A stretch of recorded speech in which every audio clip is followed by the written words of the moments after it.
All right, if you are seeing this, it's because you are a good student and you're reviewing how to do the practice exam. It took me an insane amount of time to set up the recording, so let's hope it all goes to plan. Okay, so I'm going to be flying through this at my own pace, so don't worry if you're like, this is way too fast. Also, the real exam is not going to be this long, so no worries if the pace is a little bit off. Okay, question 1, can conductors and insulators both be charged? The answer is yes to both. Conductors, they can be charged by perhaps if you have two metal spheres and you bring a charged object near it, then the charges may separate and you can separate the spheres after. So that's an example of how you can charge a conductor. And then for insulators, you can charge them by doing things like rubbing them with wool or something like that.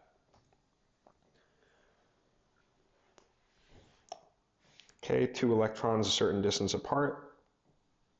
I don't know how far. And the force between them is 3e minus 6. So the equation for force between two charged particles is this. The force is given to me to be 3e minus 6. Q1 and Q2 are both of magnitude e, so e squared. And I don't know what r is, but I have one variable, one unknown in here, so I'm going to move r over to this side.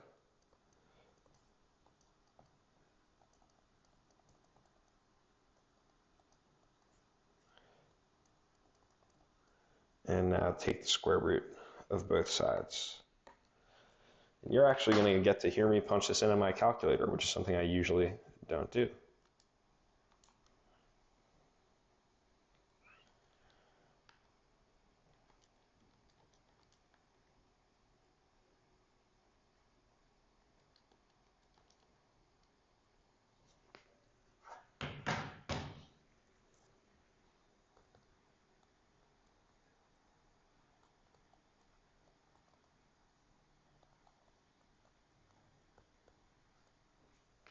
Okay, and that's just the number you get out. Right, finding the net force on the middle charge. So as usual, I'm going to draw the direction of the arrows first, and then afterwards I'll find out how big they are. So we're wondering about the force on the middle charge. So he feels a pull downwards from the blue charge because it's a positive being attracted by a negative. He feels another pull upwards. Also, again, he's being attracted by the negative charge. And the sizes of these two arrows are k q1 q2 over r squared. Right? These are both force arrows.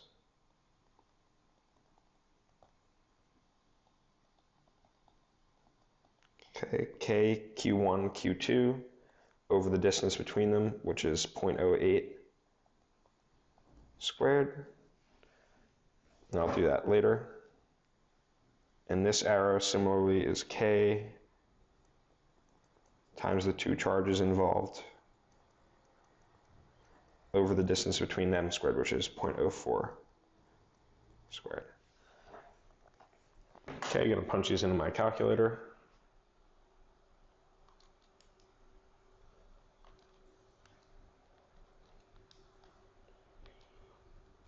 And just a quick commentary here is that the reason I'm using positive charges everywhere is I'm computing the size of the force arrow. I've already drawn it in the right direction, so I'm not plugging in the -8 or the -3. Okay, times 3e minus 9 times 5e minus 9 dividing by 0.04 squared. This upwards one is 26.2 newtons, and the lower one,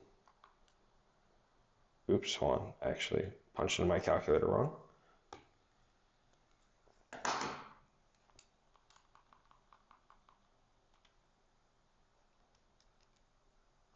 There we go. So this is 8.4 4e minus 5 newtons. And then the lower one, k times 5e minus 9 times 8e minus 9 divided by 0.08 squared gives me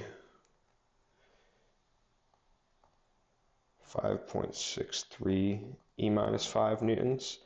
Okay, so we have this picture of an upwards pole that's slightly bigger, 8.44 e minus 5 newtons, than the downwards pole, which is 5.63 e minus 5 newtons.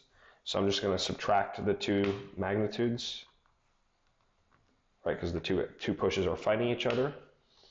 And I get then overall that you have an upwards pole of 2.81 e minus 5 newtons.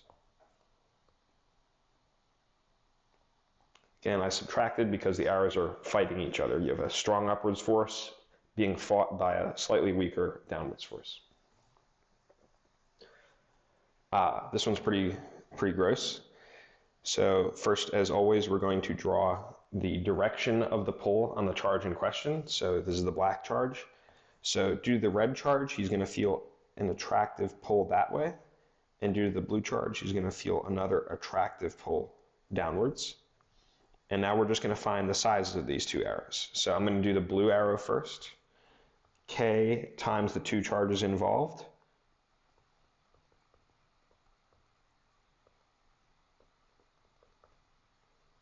Again, I'm only using the positive sign of each charge because I've already assigned the correct direction of the arrow. I'm just trying to find the magnitude of the arrow now.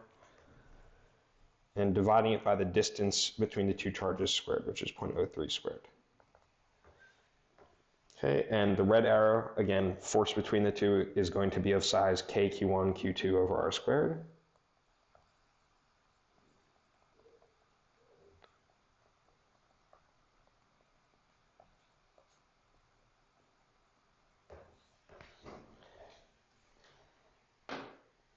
Well, actually, I forgot I was nice to you guys. I gave you the same size charges in each situation, so this is the same number either way. Okay, let's figure out exactly how big it is. K times Q1 times Q2 divided by separation, which is 0.03 squared, gives me 0.003 for both of these newtons. Okay, so now we draw our improved picture. We have a positive charge with a 0.003 pole to the left and a 0.003 pole downwards. Happens to be the exact same size because that was nice on the problem. And now we just need to find the magnitude and direction of this. So as usual with vectors, I'm going to redraw them into a right triangle. So I'm going to move the downwards vector over here. Okay, and this arrow right here is the sort of combined diagonal force. So to find the size of this, since that's a right angle, all you do is the Pythagorean theorem.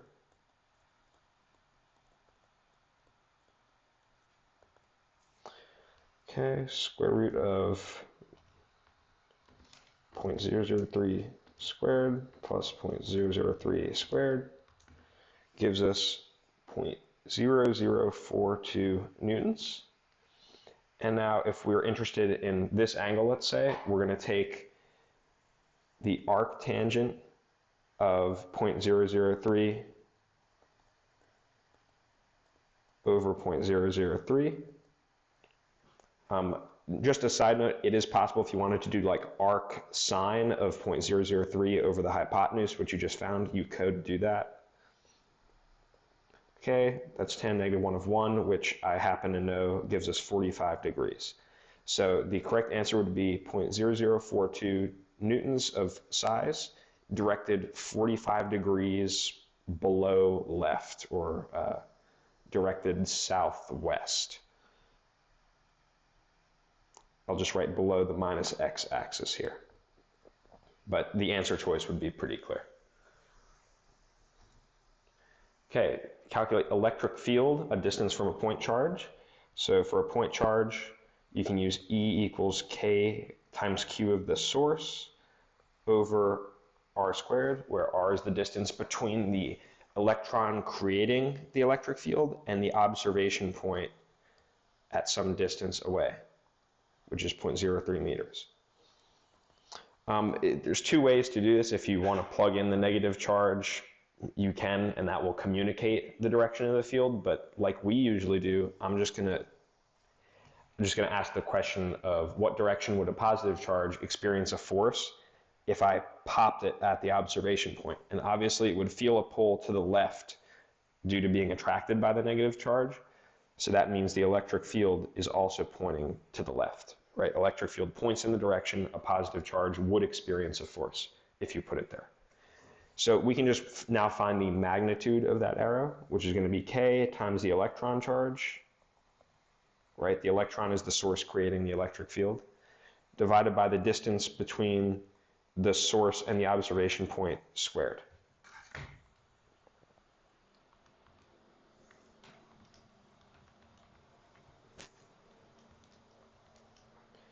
Okay, and that gives us an answer of 16,000 newtons per Coulomb.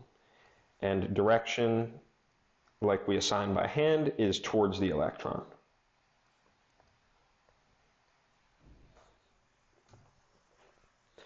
Okay, X and Y components of the electric field. So first we're going to sketch, as usual, the direction of the electric field arrow.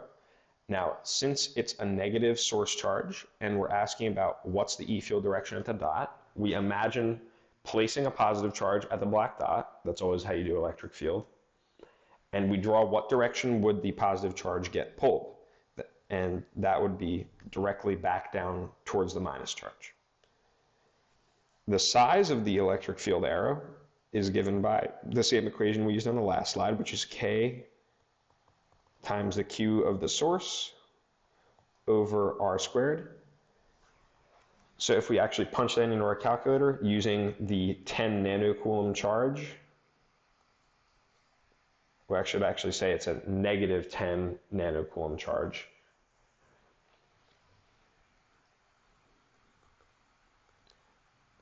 I forgot to write that on my slides.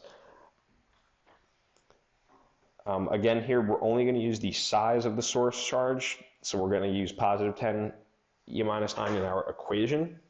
And that's just because we've already got the correct direction of the electric field arrow. We're just worried about its magnitude now. So we're just going to figure out the size of the arrow. Okay, and then I divide it by the separation between the source charge and the black dot squared.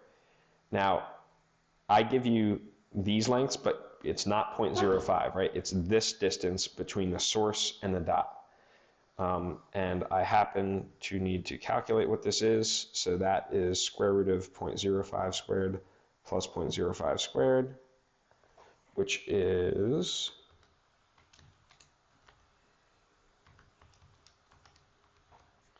0.071. So that's the actual separation between the source and the observation point. Okay, so if I now punch this into my calculator, K times the charge of the source, which is 10 E minus 9, divided by 0.071 squared. Again, I'm using 0.071 and not 0.05 because you have to use the actual diagonal distance between the source and the black dot. I get an answer here of 17854 newtons per Coulomb. So that's the size of that arrow. And we know just by the symmetry of the triangle that this is 45 degrees. And I ask you for the components of this arrow. So you have the hypotenuse, you have an angle, you know the angle is 45 degrees, so it's just a matter of breaking the arrow into its downwards part and its leftwards part. So this side would be 17,854 cosine 45, and this side would be 17,854 sine 45. And just coincidentally, cosine 45, sine 45 are the same number. 17,854 sorry, I keep saying 45, I'm going to say 54. Times sine of 45 gives us 12,625 newtons per Coulomb for each. So the answer would be like the x component is 12,625 newtons per Coulomb, and so is the y component.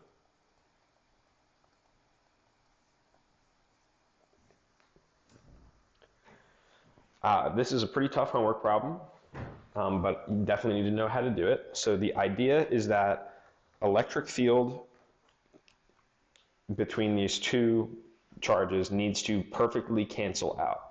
So a first good step is to check in which regions is there even a chance of that happening. If we look in the region in between the two charges, the direction of the electric field is being pulled towards the negative charge and also pushed away from the positive charge. So a positive charge placed in the middle, no matter where you put it, it's always moving to the left. There's never a chance the E field would be zero.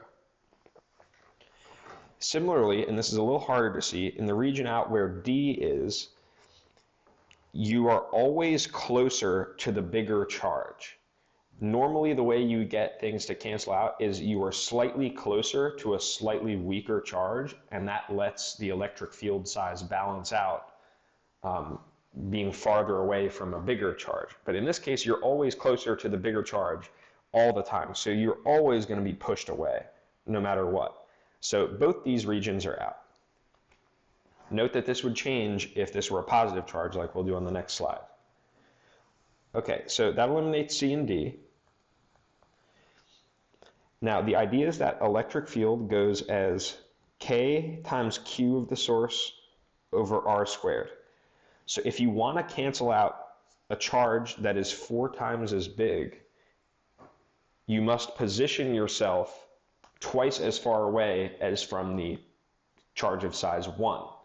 So in this case, if we put ourselves at B, which is 1, 2, 3 units away from the 1 charge, and 1, 2, 3, 4, 5, 6 units away from the 4 charge, the fact that this charge is 4 times as big will be canceled out by the fact that I've made R twice as big, and we're squaring R.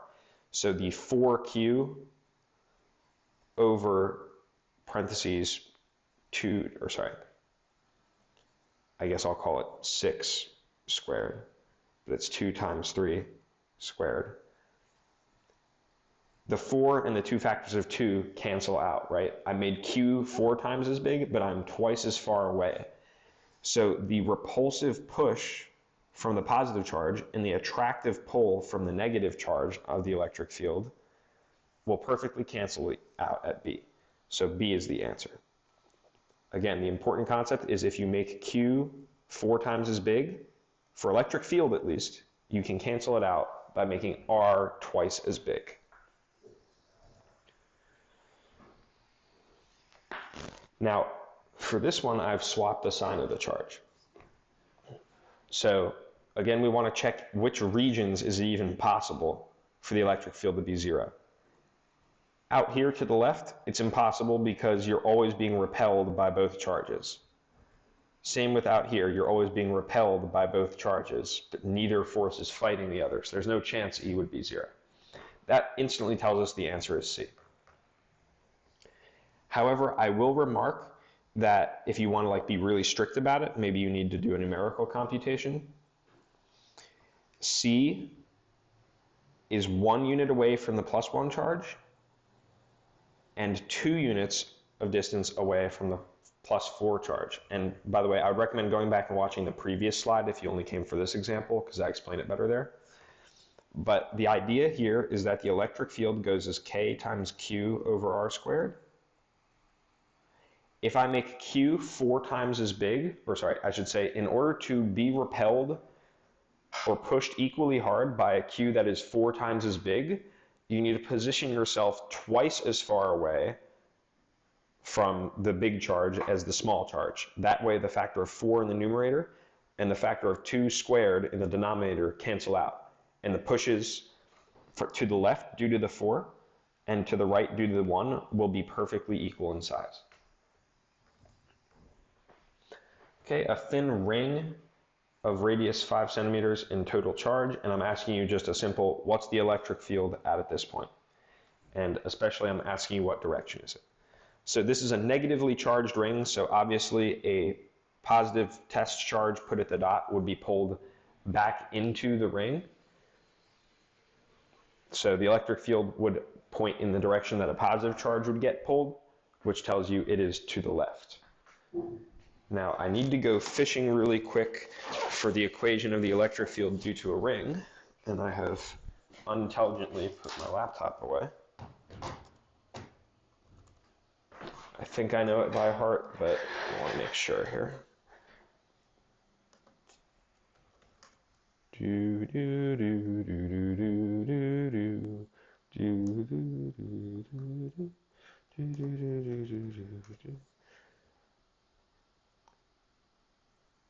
What a great time for EduRoam to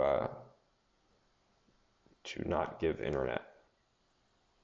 Come on, man.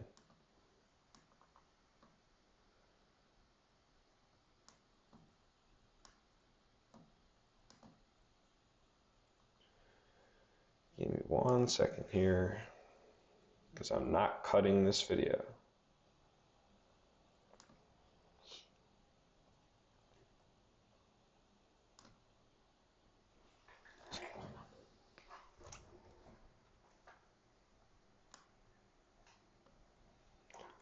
Okay, electric field near a ring is KQZ over a squared plus z squared to the 3/2, where z is the distance between the center of the ring and the observation point. So z, I'm going to plug in 0.2 meters, and a is the radius of the ring, which is 5 centimeters, so 0.05. And q is the total charge on the ring, which is 4e minus 9. Again, I'm only going to use the positive charge here because I've already correctly assigned the direction. I only care about the size of the arrow, the length of the arrow. Okay, so it's just a matter of plugging all these numbers in now. So k times q, which is 4e minus 9, times 0.2, and I'm dividing this by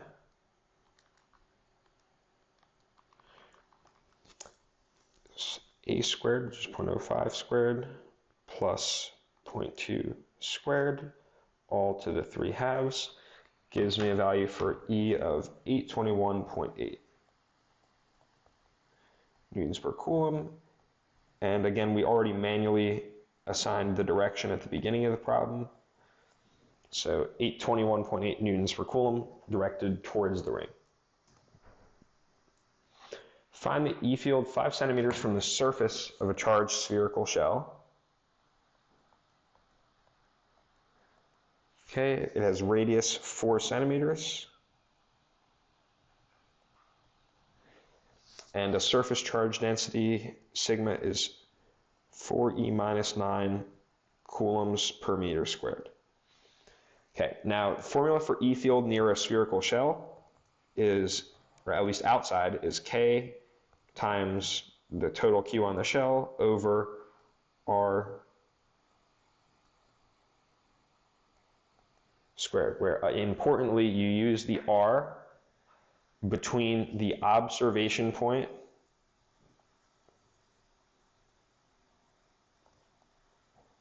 to the center of the spherical shell. So R is going to be the distance away from the surface, which is 0.05, plus 0.04 gives us 0.09 for the R we're going to plug in downstairs. All we need to do now is find the total charge on the shell, and we know the charge per unit area of the shell. So all we need to do is multiply sigma times the surface area of the shell, which I tell you is 4 pi times the radius of the shell squared. And I divide that by the distance between the observation point and the center squared. Now, very important, so this will give you the right answer. I just want to remark, if you do K times, and then you replace Q with sigma times area, it's very easy to forget that this R and this R have different meanings. This R is the radius of the shell, right? Because you're multiplying the charge density by the area of the actual object, so you use the radius of the shell.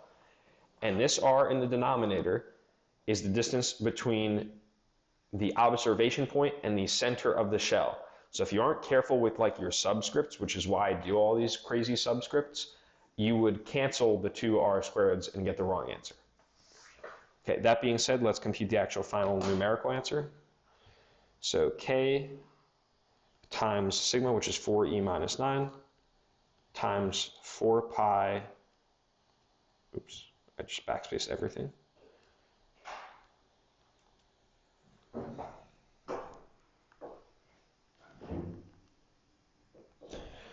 0.04 squared divided by 0.09 squared gives us 89.36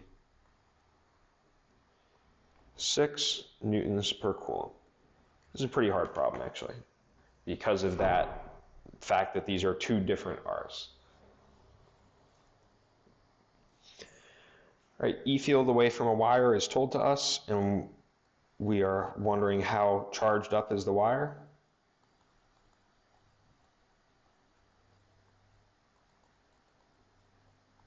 Okay, formula for E field near a wire is E is lambda over 2 pi epsilon 0 times the distance from the wire.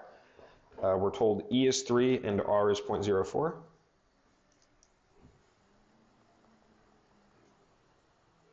Okay, we know every number but 1, so I'm just going to multiply all this junk over to the left side. So 3 times 2 times pi times 8.85 E minus 12 is epsilon 0 times 0.04. And I get lambda equals 6.67 E minus 12, and the units of lambda, it's charge per unit length, so coulombs per meter. Find the direction of the electric field at the black dot. I forgot to circle a charge. Okay. Oops, I think this is supposed to be a positive charge. Let me just write this down really quick.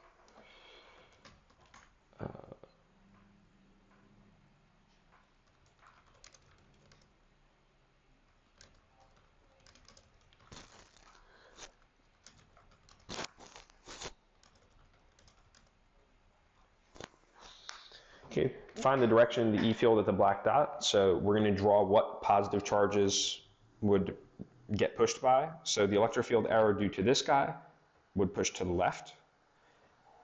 And that is perfectly canceled by this guy's push to the right. So these guys cancel out to 0. Okay, now due to this positive charge, we would feel an upwards push. And due to this negative charge, we would feel a second upwards pull. So the overall electric field is up. It's just like in class we did. All right, I tell you how much charge is on a circular disk of radius 0.05. And I ask you the surface charge density, which is just the charge over the area, which is 4 divided by area of a disk is pi r squared. Be very careful to group the denominator in parentheses. Gives us 509 coulombs per meter squared of area. Just a remark, some people might wonder like, oh, do you use the top area of the disk and the bottom area of the disk? You treat it as just like a piece of paper with the charges like put inside of the actual sheet of paper. They're just glued to like the interior sheet, if that makes sense. It's not like it has two sides. The charges just exist inside of the paper. Okay, we have a wire with a charge density that is not constant. So ordinarily, you would do total charge is the charge per unit length times the length, but that only works when lambda is constant. Here, we have to use the revised formula on the sheet, which is the charge is the integral of lambda dx. And we're integrating from x equals 1 to x equals 2, or sorry, x equals 3. And lambda is told to us to be the function 8x squared.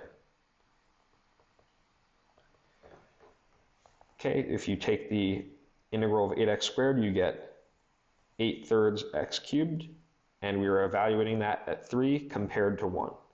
So we have 8/3, and we can pull the 8/3 like out by itself and just evaluate the x cubed at 3 and 1. So you have 3 cubed, which is 27, minus 1. So we have 8/3 times 26,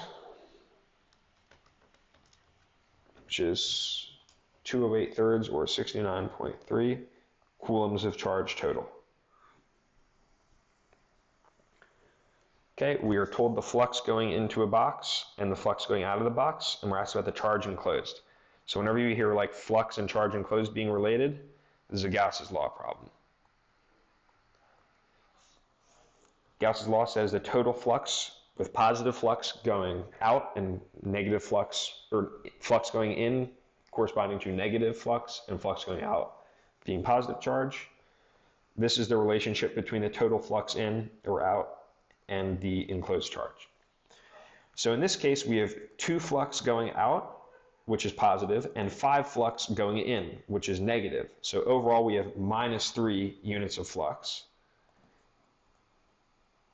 Okay, epsilon 0 is just a constant, so Q enclosed is just negative 3 epsilon 0.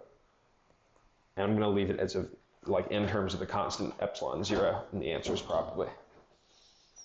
And does it make sense that it's negative? Absolutely. The electric field is overall going more into the object than out. And that's sort of like the behavior of the electric field near a negative charge. It points in towards the object. So that makes sense that we get an overall negative sign. Okay, we drew a Gaussian surface near a long wire.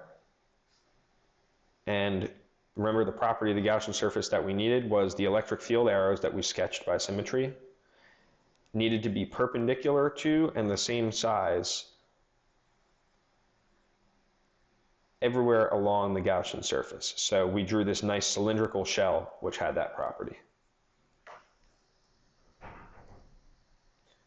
However, in that cylindrical shell, we ignored the caps. Why is that? And if I go back to my diagram on the last page, we see that the electric field arrows are always pointing radially outwards, while the cap is like a slice into the page in my drawing here. Actually, I kind of drew it bad. It's like a slice going into the page, and the electric field is going along the surface of the slice. Now, if you remember, the formula for flux is EA cosine theta, where theta is the angle between the E field arrow and the surface perpendicular. So in this case, the E field arrows were going up and the surface perpendicular is out. So that's a right angle, and cosine of 90 degrees is 0. So that gives us the correct answer is B. Also go over while the other answers are wrong.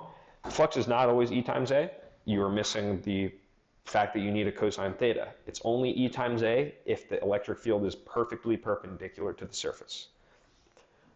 C is wrong because the E field is not 0 in size. It's still there. We still draw the arrows. It's just that it's at an improper angle. And D is a very tempting distractor answer, but we didn't draw a long cylinder. In fact, we assigned the cylinder an arbitrary length L, which later divided out. So that is not why we ignored the caps. We ignored them because the E field was perpendicular to it. Or sorry, I should say the E field was flowing along the surface, which corresponds to 0 flux. Again, that would be twofold because the angle between the E field arrow and the perpendicular is 90 degrees, and cosine 90 is 0. Or alternatively, you can remember it as Flux is maximized when the E field punches perpendicularly through the surface, and the flip side case of when the E field arrow is along the surface has minimum flux of 0. Okay, here's another flux and charge enclosed problem. So Gauss's law says the flux through any surface is just the enclosed charge over epsilon 0. The enclosed charge here, I should actually write down to re-emphasize that each minus sign represents 1 coulombs, like this is minus 3 coulombs, this is plus 2 coulombs. So the total charge enclosed by the surface is minus 4 plus 2 is minus 2 coulombs over epsilon 0. So that's just the answer, right? The total charge enclosed was minus 2. Gauss's law instantly tells us the flux leaving the surface. The minus sign indicates it's a net inwards flux, but that is the answer. And again, we just totally ignore this positive charge because it's not in the surface. Okay, this is a clone of an example we did in class. Flux is E times A times cosine theta, where again theta is the angle between E and the surface perpendicular, not the surface itself. So here's the surface perpendicular, here's E. This angle is 40, that means this angle is 50. Okay, so I multiply E, which is 8, times the area of the sheet, which is 3 by 3, so 9, times cosine of 50.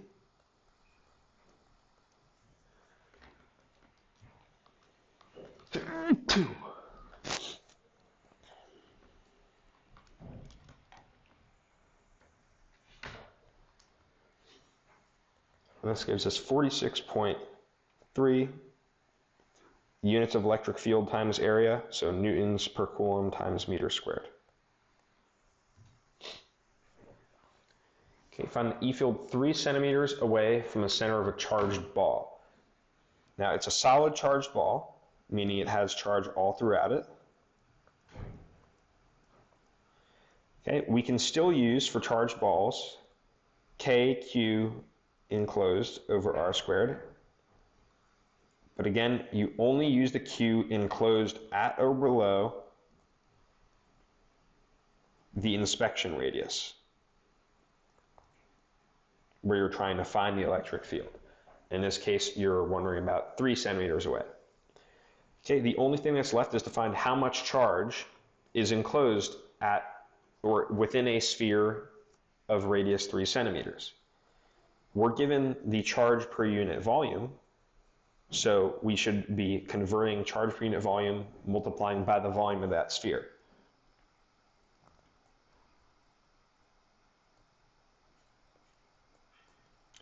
Okay, which is volume of a sphere is 4/3 pi times the inspection radius, which is 3 centimeters cubed, divided by the r is the distance between the point and the observation point, which is also 3 in this case. Okay, rho is given to us to be 3e minus 9. Okay, now we just plug all these numbers in.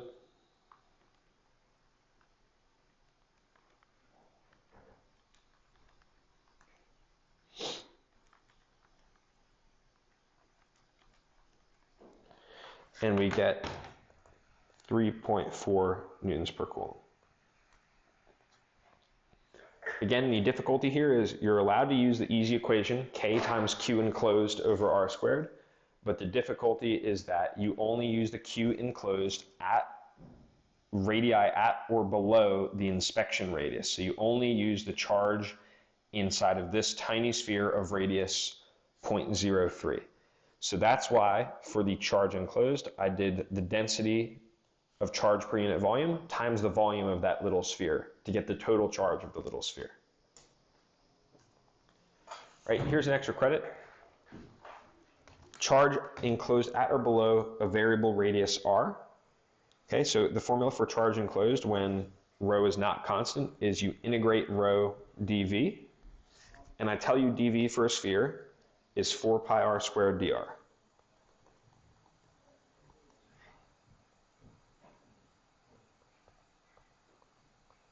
And again, you're integrating up to a variable radius that you can call r. So you're integrating from r values of 0 up to the actual variable r.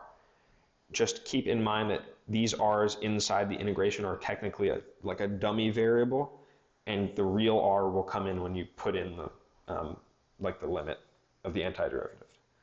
Okay, I replace rho with the expression that's given to me, which is some constant rho 0 times r squared.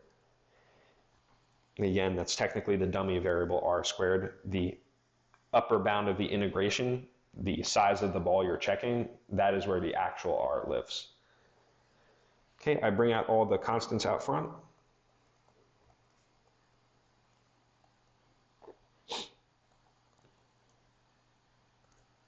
Okay, this integrates to 1/5 r to the 5th.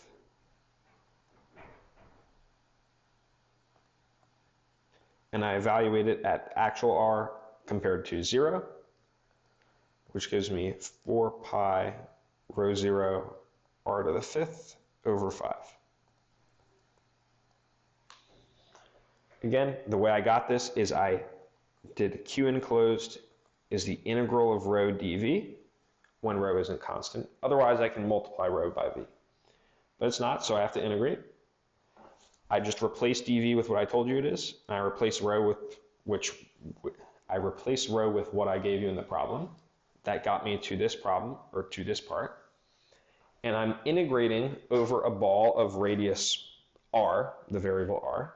So I integrate from radii of 0 up to that variable r, and then I just carry out the power rule.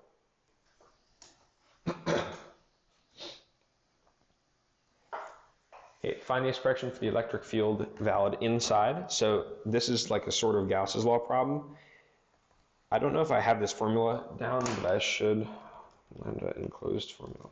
I'll write that down and put it on the sheet. You can use the formula for a charged wire electric field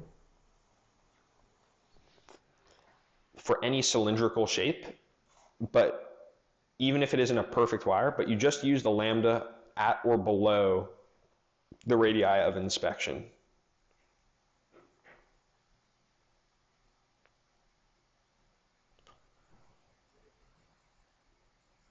This is just like the KQ enclosed over R squared, how that works for solid balls and everything. You just check the charge enclosed at or below your current radius, and you ignore charge from radii bigger. This also works for cylindrical shells with the line equation. So in between 0 and before you hit the 6 lambda charge, you only use the charge to do the 3 lambda. So in that case, it would be 3 lambda over 2 pi epsilon 0 r. And that's valid inside the shell because you just ignore the charge at radii outside. And then as soon as you hit the outside, you start counting all the charge enclosed, which is the 6 lambda plus the 3 lambda. So it would be 9 lambda 0 over 2 pi epsilon 0 r for r greater than a. Again, lambda 0 is just a constant. Maybe it's like 2 newtons per coulomb or something, or sorry, 2 coulombs per meter. But lambda 0 is a constant. So again, I just use the lambda enclosed at or below radii, which is only the 3 lambda line of charge, at least for radii below a. And then for any radius above r equals a, I have to use a different lambda enclosed because I'm now enclosing and counting the 6 lambda hollow shell. Okay, find the electric field 1 centimeter outside of a conductor, and I tell you the sigma of a conductor. So electric field near a conductor surface is just sigma over epsilon 0. It's actually independent of the radius or of the distance away, so you don't really need that number anyway. Sigma is 3, so that's your answer.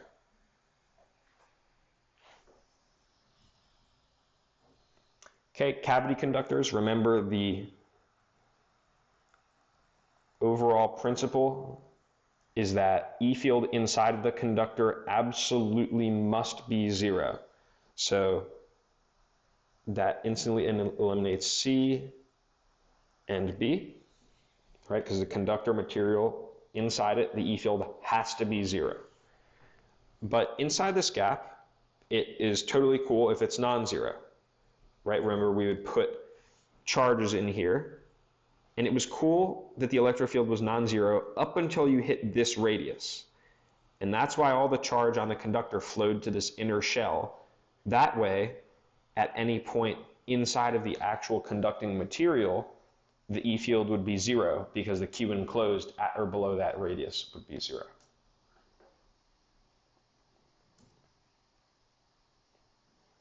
Okay, this is another cavity conductor problem. Just a reminder that our process works even for non-spherical objects.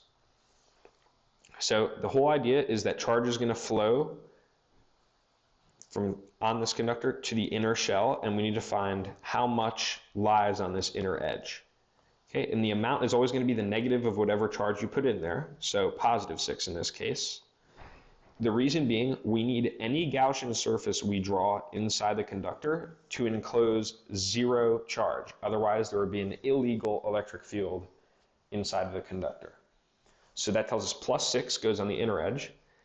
And the way you determine how much is on the outer edge is the inner edge plus the outer edge need to add up to however much charge was originally on the conductor. It's just shuffled itself around. So that tells us the outer edge is 14 coulombs.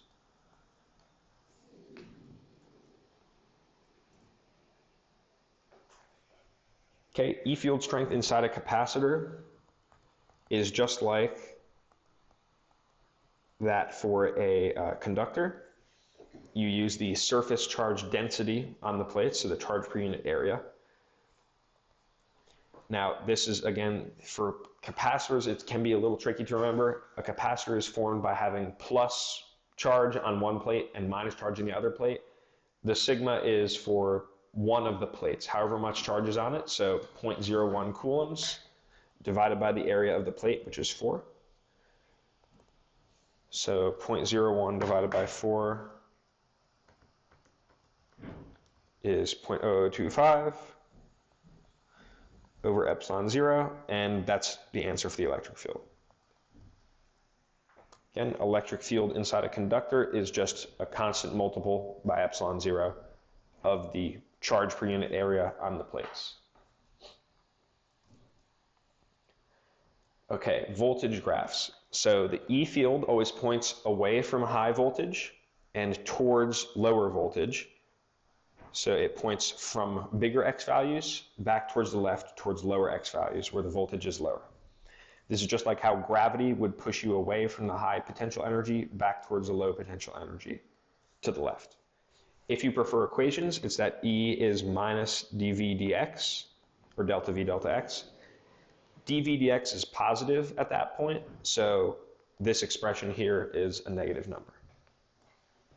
It can be very, very tempting to just say it's positive because the slope is positive, but you need to remember this minus sign. Okay, voltage away from a point charge is K times the Q of the source over R, not over R squared, just R, between the source to the observation point.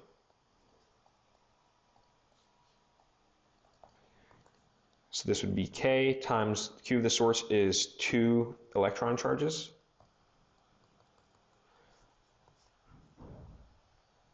Over distance of 0.02. So plug this in your calculator.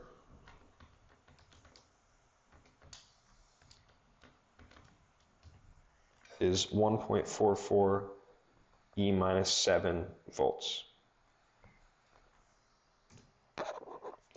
Okay, an electron volt, it's a unit of energy. This is just a fact from in class. Remember, it's equal to 1.6 E minus 19 joules. It's the energy you get when you bring one electron through 1 volt of voltage difference. Okay, voltage drop inside of a capacitor. So the electric field inside of a capacitor is a constant. 10,000 newtons per Coulomb. Okay, so E field is constant, and you know the distance between the plates, so we can use our simple formula for the voltage drop is the electric field size times the distance traveled. So just 10,000 times 2e minus 3, which gives us 20 volts. Right, I'm able to do this because the E field doesn't change within the capacitor. It's coincidentally near these big infinite plates. It's just a constant number all the way through, even as you get close to a plate. Okay, two ways you can do this problem. You can do it the way I recommend, which is initial kinetic plus initial potential energy is final kinetic plus final potential energy.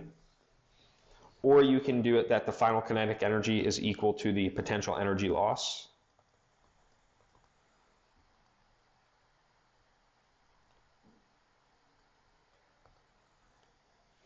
Either one will turn out to be the same. I'm going to do it the way on the left first. Initial kinetic energy, it starts at rest, so this is 0. And it starts at a voltage of 0. Just remember that potential energy is Q times voltage, and voltage is 0, so this goes away. Okay, KE final is 1/2 mV final squared. Potential energy final is Q of the experiencing object, which is the proton, times the final voltage. And the final voltage is minus 10.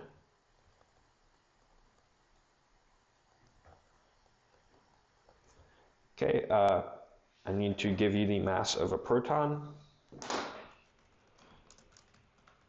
Well, actually, I give it to you on the equation sheet. So the mass of a proton is 1.67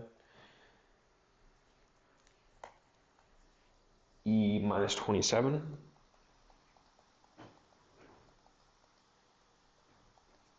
And we had 0 on the left side because the kinetic and potential were both 0. All right, you have one variable, one unknown. Let's do some algebra. I'm going to move this stuff over to the other side at the cost of this minus sign.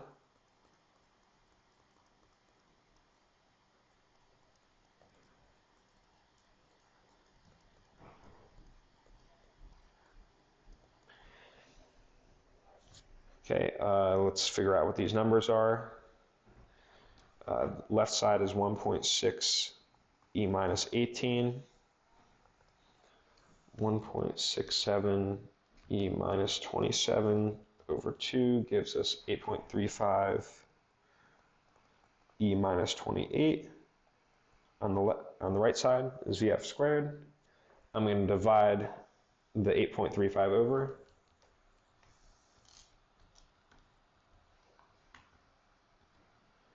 Okay, that gives us 1.9 E9 equals VF squared.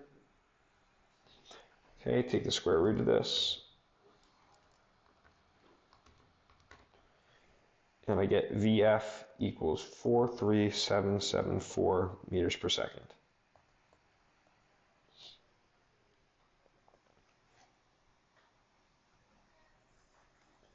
Again, the other way you could do this is the size of the potential energy drop would be this number, its size, and that would be equal to the final kinetic energy.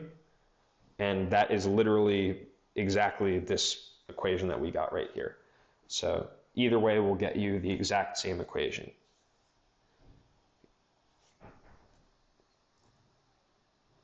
Okay, find the potential energy of the red charge due to the black charge. So potential energy is the Q of the experiencer times the voltage created by the source. So we'll call the source the black charge and the experiencer the red charge. Either way, it doesn't really matter. Some people might use the equation KQQ over R anyway.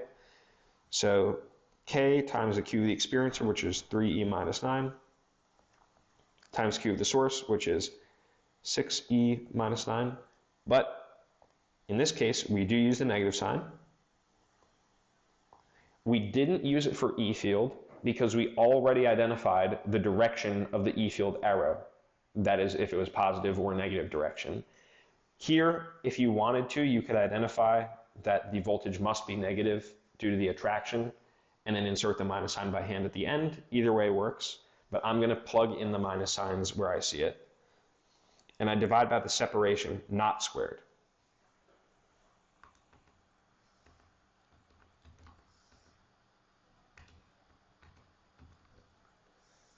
Okay, plug in the calculator, and I get negative 4e minus 6, and potential energy is measured in joules. Again, if you wanted to, you could put the minus sign in by hand at the end after using all positive numbers, but I would recommend just punching it in immediately. And again, another remark, some people write this as KQ Q over R.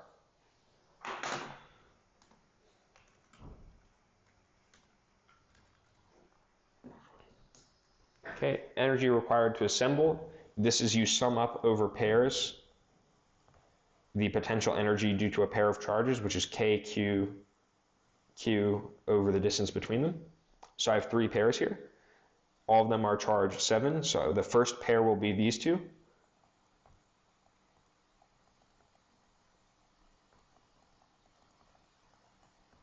Divided by their separation squared, which is by their separation not squared, 0.04. I add on, let's do this pair next.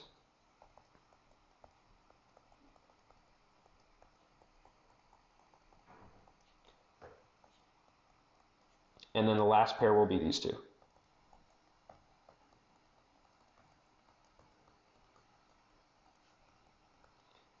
And their separation is 6. Okay, this is pretty gross to plug in your calculator. I'm going to factor out this from every term so I don't have to punch it in all the time.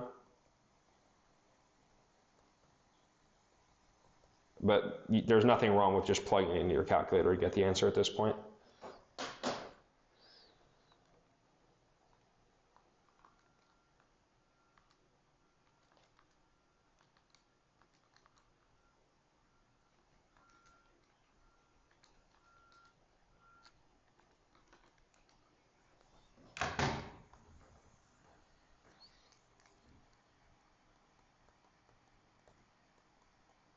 Again, this is an energy of assembly. So it's in joules, it's units of energy. And as expected, it's a very large, or not very large, but it's a positive energy because they hated being brought into this configuration. You're forcing the positive charges to be near each other.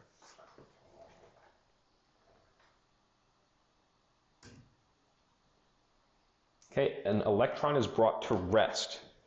So you would bring a proton to rest by moving it to a place it doesn't like being. So you'd bring a proton to rest by bringing it up to higher voltage. So an electron would be brought to rest by the opposite thing, being brought to lower voltage, right? Protons like low voltage.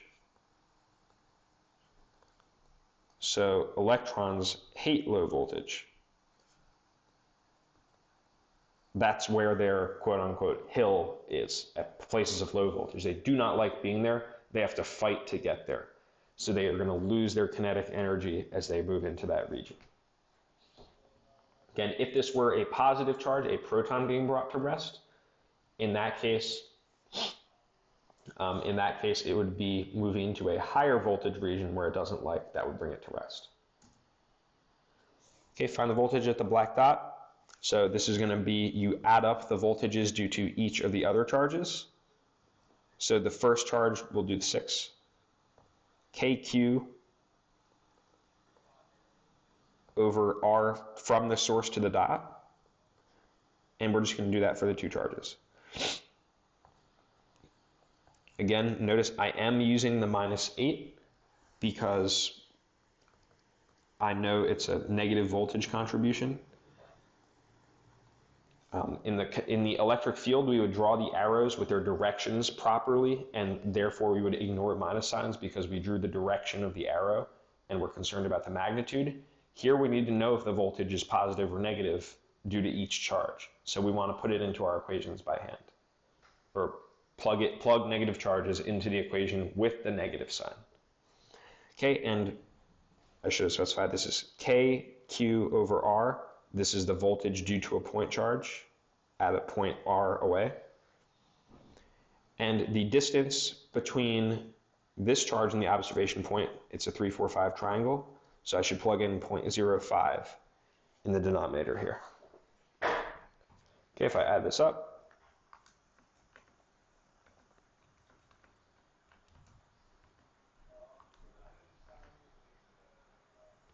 being careful to put in the negative sign.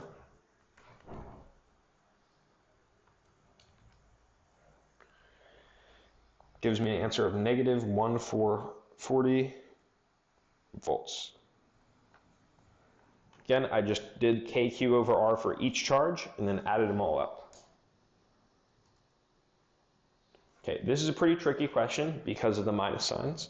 So we know that the change in voltage, which is V final minus V initial, is equal to negative integral of E dot dx. Okay, so it's the negative of the integral under the E versus x curve. Okay, the area under this curve, this is 30, this is 1/2 the base height, so this is 5, so the area under the curve is 35. V final is what we're hunting after, and V initial is negative 16. So VF plus 16 equals negative 35. So V final is negative 35 minus 16, which is negative 51 volts. Okay, I just want to remind you guys why the minus signs are what they say they are. So integral of E dx, if that is positive, that means the E field was in the positive direction. So as you are asking about the voltage further and further to the right, you've been riding the E field further and further down the hill. So your voltage as you move further and further right is going down. That's why the delta V, as you move from 0 to 4, it goes down 35 from its initial value. Okay? And that's why we took the initial value, or effectively once we moved the 16 over here, we took the initial value of minus 16 and then subtracted off the further loss of 35 volts as you traveled from 0 to 4.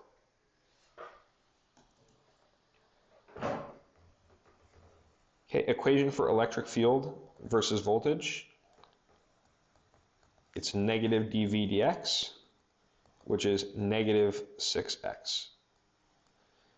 And if we evaluate this at x equals 3, that gives us negative 18. And I'm assuming that these are in standard units. Does it make sense, the direction? Absolutely. You have a hill where the high voltage is on the right, lower voltage is on the left, so you're getting pushed back down the hill by the electric field. That's why you get negative electric fields. Okay, equipotentials, this is going to get at the fact that you can estimate the electric field by doing the change in voltage over the change in x with a minus sign communicating direction, which we're going to assign by hand in this problem. So at the black dot, you see you have a voltage drop of 20 volts over a distance of 5 centimeters.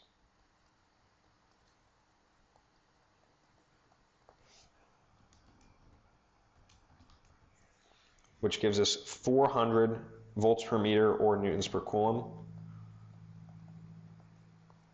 And the direction is going to be from the high voltage towards the low voltage, so it's towards the center.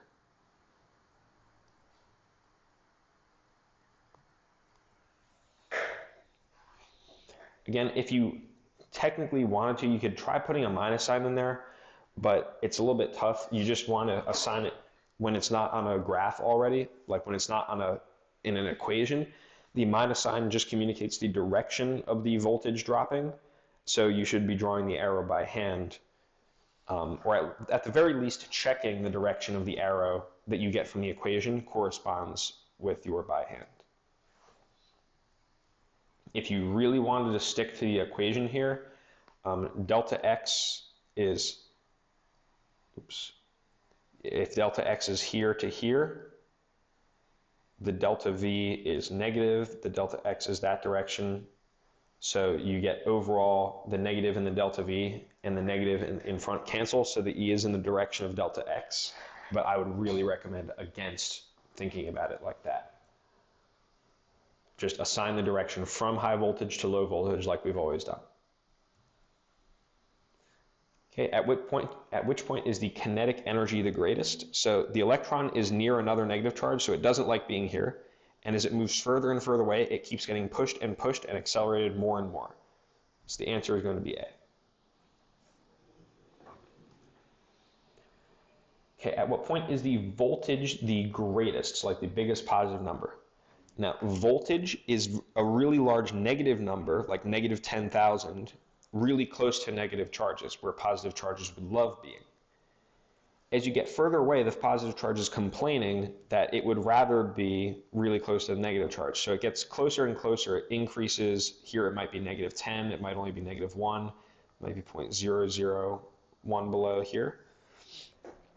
So the voltage is going to be the smallest, like the largest magnitude negative number, closest to the charge at D, and it's going to be greatest as you pull the charge very, very far away, where comparatively it likes being the least. It would rather be as close as possible, and you're moving it as far away as possible.